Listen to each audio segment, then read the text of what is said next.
शिक्षा व्यवस्था पूरी तरीके से बदलने की तैयारी अब तेज होती हुई दिखाई दे रही है।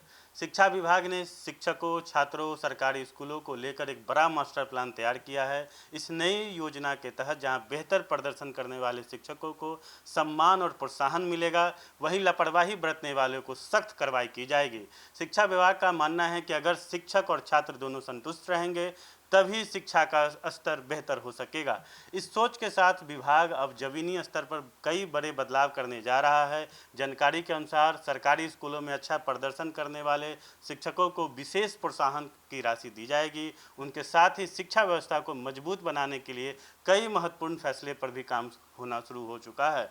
बताया जा रहा है कि अब स्कूलों में छात्रों की समस्याओं को सुनने और उनकी समाधान निकालने के लिए अलग अलग व्यवस्था बनाई जाएगी, ताकि छात्रों को सीधे उनकी बात प्रशासन तक पहुंच सके। शिक्षा विभाग अब शिक्षकों के साथ सीधा संवाद स्थापित करने की तैयारी में जुट गया है। खबर यह है कि जल्द ही विभाग के वरिष्ठ अधिकारी और शिक्षा मंत्री खुद शिक्षकों के प्रतिनिधित्व के साथ बैठक करेंगे और स्कूलों की जमीनी समस्याओं को समझने का प्रयास करेंगे। इस बैठक में शिक्षकों की समस्याएं, स्कूल की स्थिति और पढ़ाई की गुणवत्ता को लेकर विचार से चर्चा किया जा रहा है। इतना ही नहीं, स्कूलों में अनुशासन और पढ़ाई के स्तर पर सुधारने के लिए मॉनिटरिंग सिस्टम को भी पहले से ज़्यादा मजबूत किया जाएगा।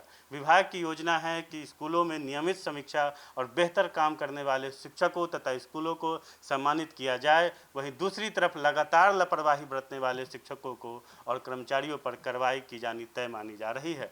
शिक्षा मंत्री ने साफ साफ संकेत दिया है कि सरकारी स्कूलों में अब डिजिटल शिक्षा, स्मार्ट क्लासरूम को तेजी से बढ़ावा दिया जाएगा। छात्रों को बेहतर माहौल और आधुनिक सुविधाएं उपलब्ध कराए जाने की योजना पर तैयारी से काम की जा रही है। सरकारी स्कूलों में चाहती है कि बिहार के सरकारी स्कूलों में भी आधुनिक तकनीक और बेहतर शिक्षा का व्यवस्था का माहौल बने, देश के दूसरे राज्यों के बराबर खड़े नजर आए। माना जा रहा है कि आने वाले दिनों में शिक्षा विभाग कई नई योजनाओं की औपचारिक घोषणा भी कर सकती है। फिलहाल शिक्षा विभाग का इस नए मास्टर प्लान को लेकर शिक्षकों, छात्रों और अभिभावकों के बीच चर्चाएं तेज हो गई है। अब सबकी नज़र इस बात पर टिकी है कि सरकार इन योजनाओं को जमीनी पर कितना तेजी और प्रभावी तरीके से लागू कर पाती है। आपके साथ Harshvardhan Kumar, bureau report, city post live.